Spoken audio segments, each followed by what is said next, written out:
What's up YouTube? Today I'm going to be putting the Big Gun Evo U on the Can Am Outlander 570. Let's get this going.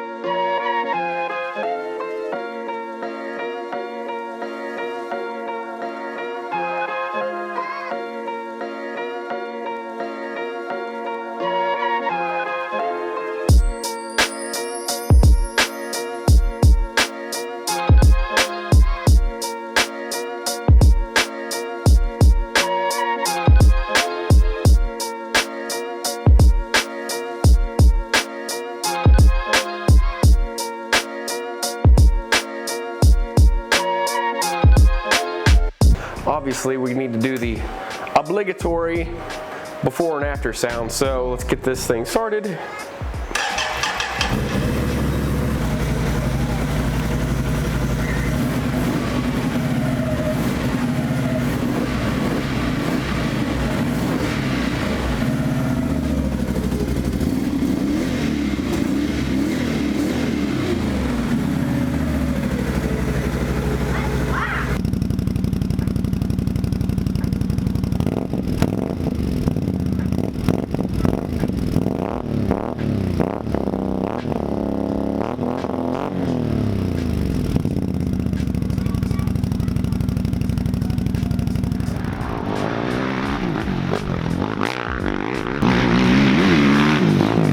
Alright guys, so there we go. This is the first part of basically 3 phases of this build. So the first phase was just getting the thing race qualified and getting a few races under my belt. And I've done that, and now it's time to start improving the performance of the machine a little bit and getting it actually race ready, which is phase 2. So phase 2 is race suspension. I've got that ordered.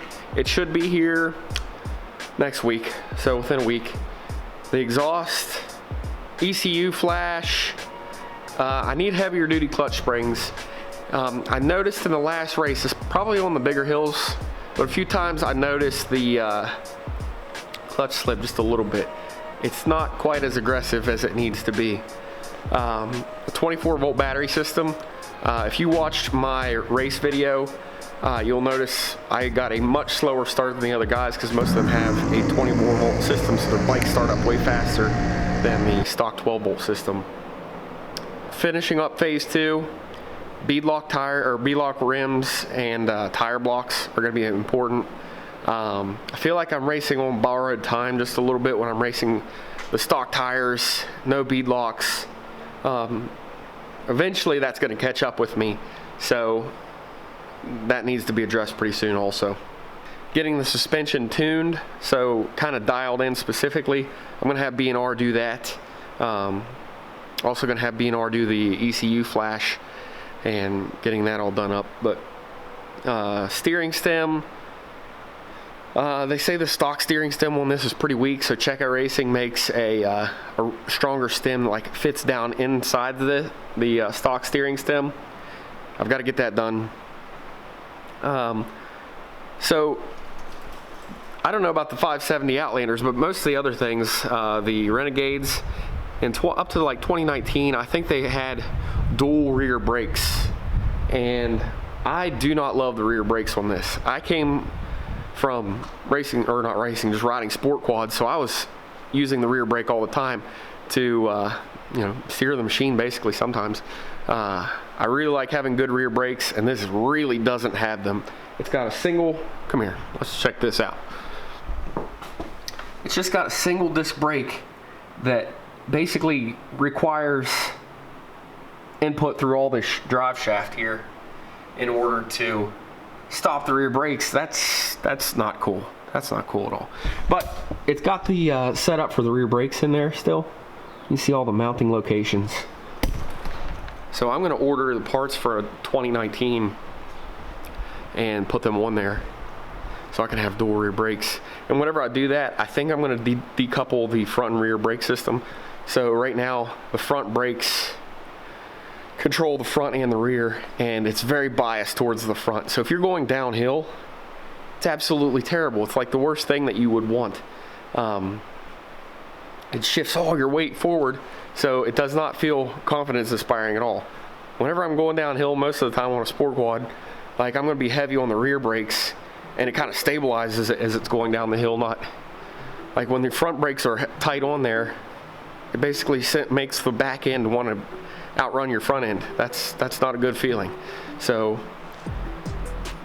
I might decouple that system, I might not. I know some guys do, some guys don't, but I might be one of the guys that do. But I definitely want the rear brakes, because the rear brakes, when you do use them just by themselves on the foot pedal, doesn't feel like much is going on there. So, but I think that's pretty much everything. I do those things, and it's going to be as good as a Can Am Outlander 570 can be for racing. Phase 4 is probably getting her 850 Renegade, but we're not there yet. So anyway, that's what I got going on. Got the exhaust on there. I actually, after I did the video, put the quiet core insert in there, and I think it sounds way better, actually. So probably stick with that. It's still loud. It's still got a nice rumble, but it doesn't sound quite so harsh.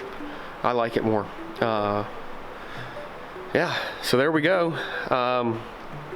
The next race for me, there's a race going on tomorrow that I'm going to be missing, Camp Coker.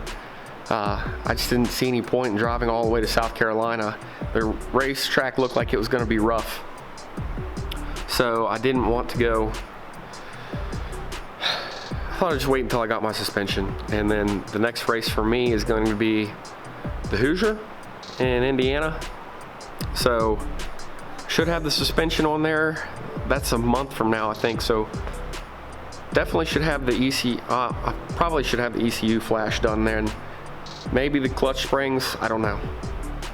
24 volt system, I think I'll be able to get all that stuff done, assuming I think B&R has all that stuff I need in stock, so we should be good to go there. But yeah, follow along. Got some other videos coming out.